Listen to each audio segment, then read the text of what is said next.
Bishop. Bishop has been not just a mentor, a counselor, but also a friend to me and my family. And I want to thank him for his dedication to God's service, not just in church, but also in the community. And that commitment that he has, that passion to serve others, is going to be very instrumental responsibility you've been given, especially because you are the one who is going to set the foundation. Presiding Bishop said something very important, that sometimes certain offices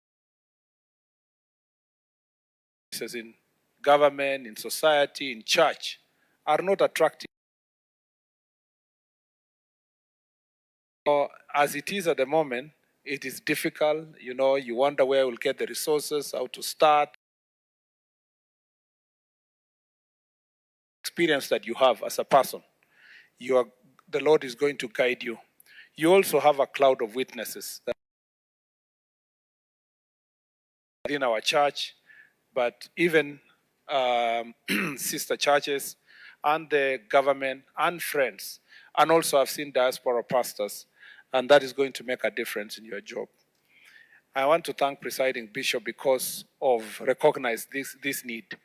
When Bishop Mairori told me, oh yeah, I'm going to be Bishop of Diaspora, I was wondering how.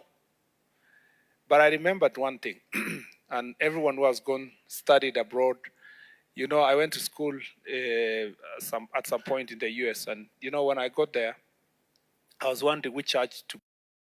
This church, I was not fitting there. I went to another one, I wasn't fitting there. I went to another one, and I told someone, this is very nice. He told me, but just remember that they don't mind also same-sex marriage. So as you say, it's very good. Just get used to the fact that you have. So, and I was wondering what to do. I eventually found myself in a small church where the Kenyan diaspora had established themselves to start a church. The other day, one of our young child went in another country. Then, of course, in the usual way, you are encouraging them to, when you go there, go to church. Make sure that you're going to church, you continue going to Sunday school, you do this. Then the first day, he goes to the school and then tells the school, I want to go to church on Sunday. And everybody was shocked in the school that, church? So said, okay, you're going to church. They looked for some 2-3 friends. They were all from Africa, and they told them, okay, there's some church at some corner there. And when he reached there, he found that everybody was above 60, and everybody had gone inside the church with their dog. So he was wondering, after 2 weeks, 3 weeks, say, no, please allow me not to go to church. So, and as a parent, when you send even your child out of the country, you're wondering what will happen to them. And I know many parents here have many testimonies. And I think this is really important.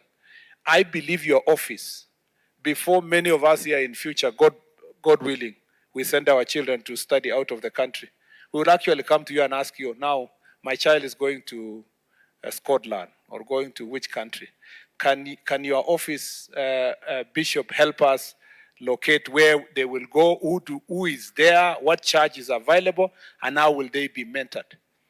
You know? So don't look at this office as a small issue. It's a big thing. That means going forward, we must be able to resource your office with research skills, coordination skills, networking, getting people that will help many of these diaspora. Somebody gets a job. The government is working very hard to get people to jobs abroad. Before they leave, your office will be the place to consult, to say, I'm now leaving. Please start finding for me somewhere that I'm going to go and fellowship. So you have a big job, a very, very big job. You're actually pastoring a bigger, space on earth, because it is everywhere except Kenya. So meaning that you have a very big role. Number two, I'd like to say that that means also you have to learn. The other challenge is that you have to learn other cultures. You understand before we send people to go there, what happens in that country and so forth. And I'm very happy that the presiding bishop allowed you to wear that very chain because it's part of adaptability to your job. And I saw when you were going to sit down and your wife hugged you, you tried. You tried. You know, it's not very easy to hug a dry Kalenjin man. Yeah, you did very well. So you have to be more adaptable as you progress in the job that you are going to have. Let me say a few things that Reverend Mairori did when he came to visit me. What he did when he became the pastor here, he's been doing also this idea of winning back all the members back to the church. So he came and asked me, can you tell me exactly why your father is a reverend of the church, he's a pastor of the church, and so forth. How come when you came to Nairobi University and thereafter you could not transit directly to Milimani AIC? And I think there is an answer to that. I didn't find, despite the fact that I was in Christian Union leadership, you know, not just for my CU, but in the whole country, I didn't find a place, you know. I didn't find one AIC minister who came to preach to us in the entire CU, in our conferences, so it was easy to transit because we were either with Callisto, Karita Mpagara, Pastor Nyangao.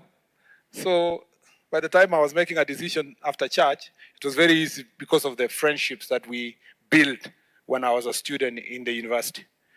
That means that there is a lot of work we have to do, and you have to do as ministers of the gospel in this church within the high school and the university, so that it makes it very easy for many of our members who join when they are members of this church but are unable to transit. And if you want to bring many of them back, that man in the corner there, you need to talk to Bishop Callisto Dede to allow you to release a good number of them, because I know where they are. Number two, I want to say that I said this when I came to this church the other day. The success of any church is the foundation, and the foundation is a Sunday school. If there's an area I'd like to contribute and support in this church going forward, is actually the ministry of Sunday school. Because every time I stand as a leader, and it's amazing that everywhere I go, whether I speak in a rally, in Bunge, in any place, the only first place I refer to is I was a Sunday school teacher, and I learned this in Sunday school. It doesn't matter the other things I learned when I became a church member, a leader, and so forth. So that foundation is extremely important.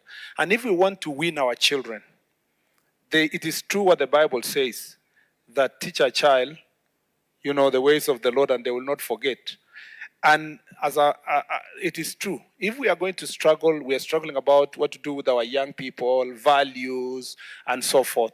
The place to invest in is Sunday school. And I think that this is an encouragement to the entire church to think about that. The last thing I'd like to say is that there are various threats that we face as a nation. And I speak now as a cabinet secretary with the responsibility of looking at our internal security. I have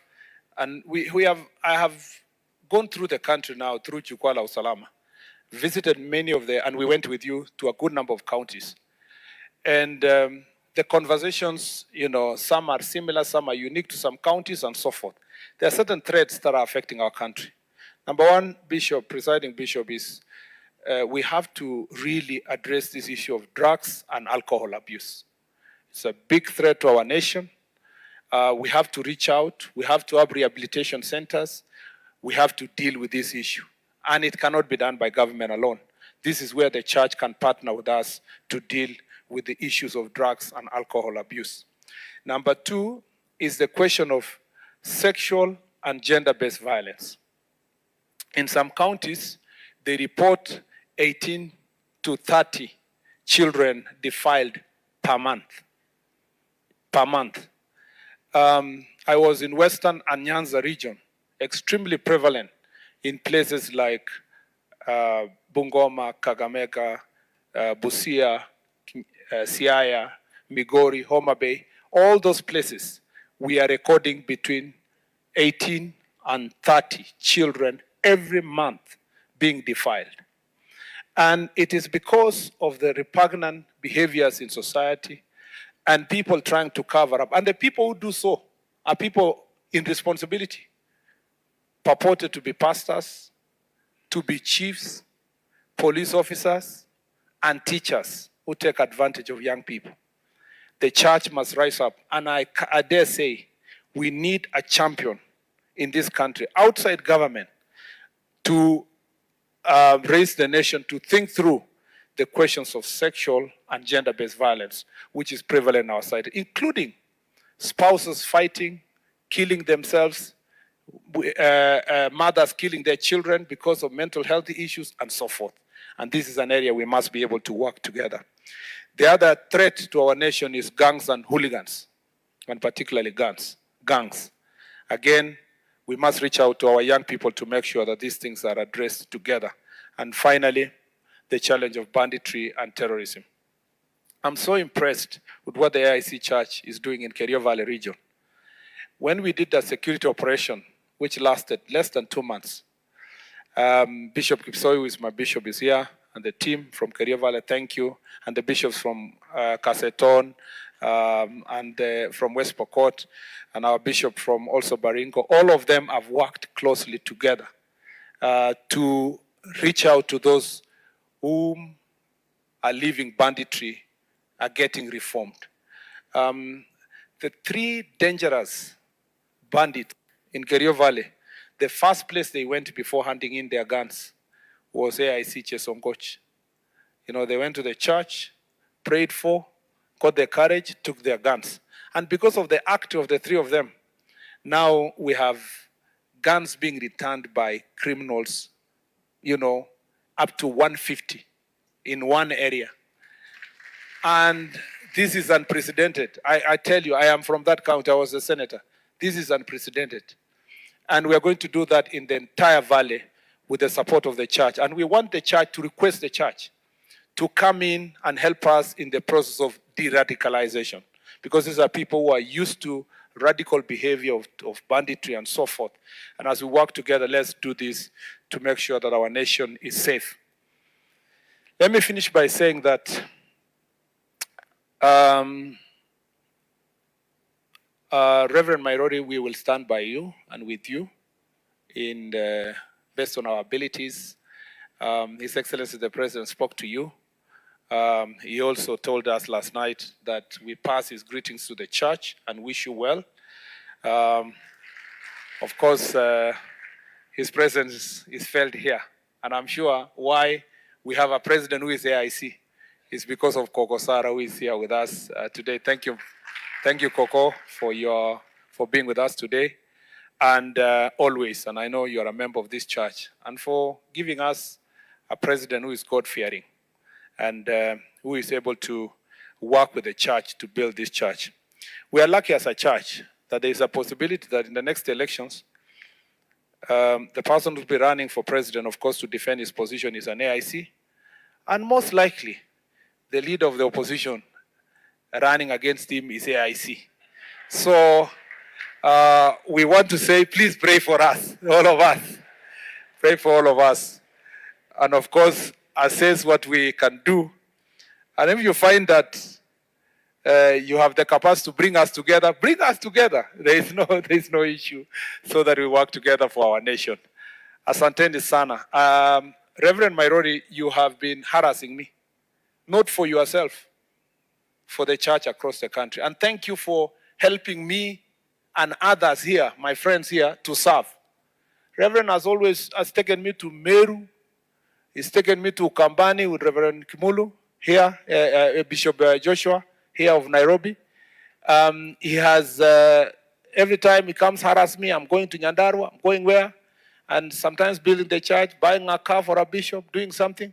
So we have agreed with my friends here that because of that harassment you have harassed us, and because we usually go for such functions, there is something being done for the bishop, we have agreed that we will also get you something.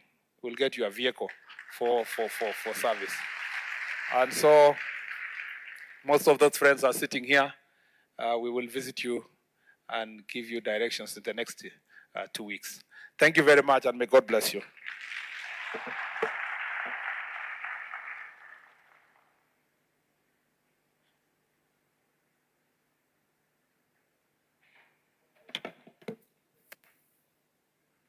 That is the goodness ya mtoto wa pastor.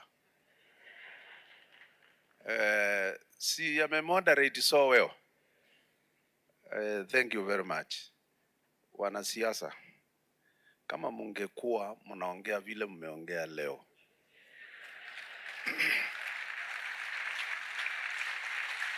kama your members, hatuwezi kuwakataza madhabahu.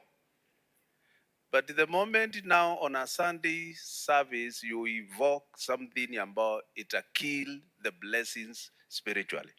That's why we say the answer is no. Not for anything bad, but tumekuja kuomba, somebody has been fed, somebody has something else there, anasumbuliwa na ile, lakini wakati unatupa tu neno kidogo ambao inachafua ile mibaraka ya kiroho, na sisi kama makuhani tunasema the answer is no. I'm shocked Kio ameimba na akaongea maneno mawili.